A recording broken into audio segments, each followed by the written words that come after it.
యొక్క మనం చూస్తున్నాం, చిల్డ్రన్స్ ఆర్ ద క్రౌన్. పిల్లలే తల్లిదండ్రులకు కిరీటం లాగా ఉంటున్నారు. రెండవ సందర్భం చూద్దాం. చూడండి, పరమగీతము 3వ అధ్యాయం 11వ వచనం.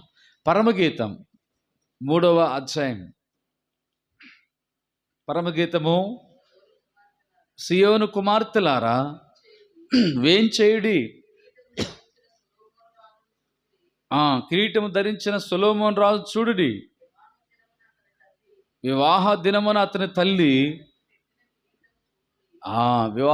పెట్టిన కిరీటము చూడుడి. ఆ దినం అతనికి బహు సంతోషకరము. కాబట్టి రెండవ కిరీటం మనకు కనబడుతుంది. ఏ కిరీటం ఇది? అతని తల్లి ఎప్పుడంటే ఏ రోజు ఆ కిరీటం పెట్టింది? వివాహ దినమున. అంటే ఒక మ్యారేజ్ డే ఉంది, ఒక వివాహ దినం ఉంది. వివాహ దినమున అతని తల్లి, ఎవరు తల్లి అక్కడ? సొలొమోను యొక్క తల్లి.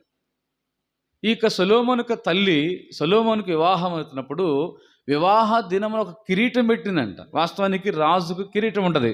రాజు అయినాడు పరిపాలన చేయటానికి. ఆయన పరిపాలన చేస్తున్నప్పుడు మరి రాజుగా ఉన్నాడు కనుక కిరీటం పెట్టినాడు.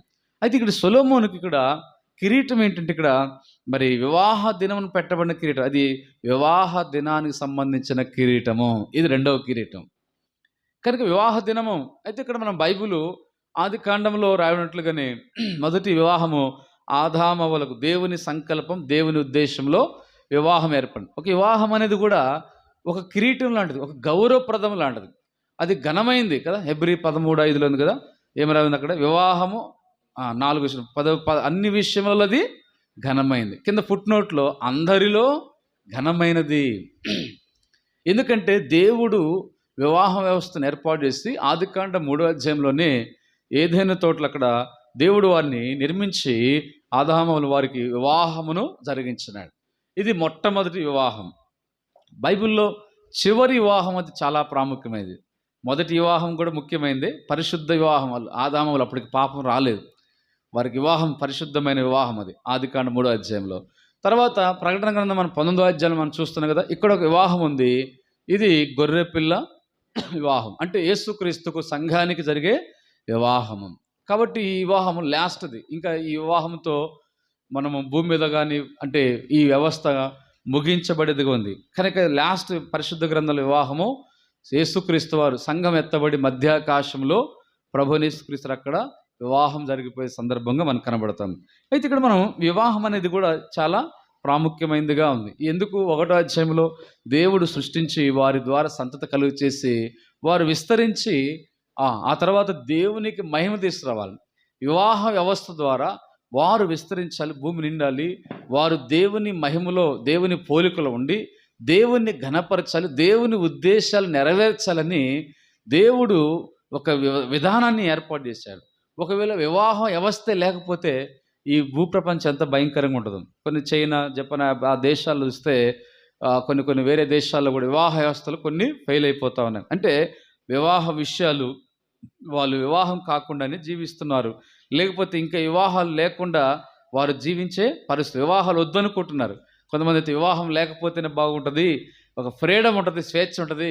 వివాహం అయితే ఒక బంధకం కాదు, బంధం అయితే పర్లేదు, బంధం వల్ల కూడా బంధకం అంటారు కదా. ఏదో గుదిబండ వేస్తారు అంటారు, పెళ్లి చేస్తే ఏంటంట గుదిబండ వేసినారు అంటారు. అంటే ఇది ఒక గుదిబండలాగా ఉంది పెళ్ళి అనేది అని కొన్ని దేశాలు, కొన్ని ప్రాంతాల వివాహం వ్యవస్థను వారు ఇష్టపడతలేదు, ముందుకు రావడం వివాహాలు చేసుకోవడానికి. ఎందుకంటే కొన్ని ప్రాంతాల్లో ఆ పెళ్లి కుమార్తెలు వివాహం చేసుకున్న స్త్రీలు కూడా అలాగనే ఉంటున్నారు. కొన్ని ప్రాంతాలు కొన్ని చోట్ల పురుషులు కూడా అలాగ భయంకరంగా ఉంటున్నారు. వాళ్ళు వివాహ వ్యవస్థకు దేవునికి గౌరవం ఇవ్వట్ల, దేవునికి ప్రాముఖ్యత ఇవ్వట్ల, దేవునికి ప్రాధాన్యత ఇవ్వట్ల. అందుకే ఆ దేవుని ఉద్దేశాన్ని ఎరగక వివాహ వ్యవస్థలో వారు ఒక విలువను లేని వారుగా జీవిస్తున్నారు. అందుకే వివాహానికి విలువలు కోల్పోతున్నారు, వారి ఇష్టానుసారమైన జీవితాలు జీవిస్తున్నారు. భార్యాభర్తల మధ్య కూడా ఒక దైవికమైన వివాహ వ్యవస్థలో విలువలు లేకుండా కోల్పోతున్నారు.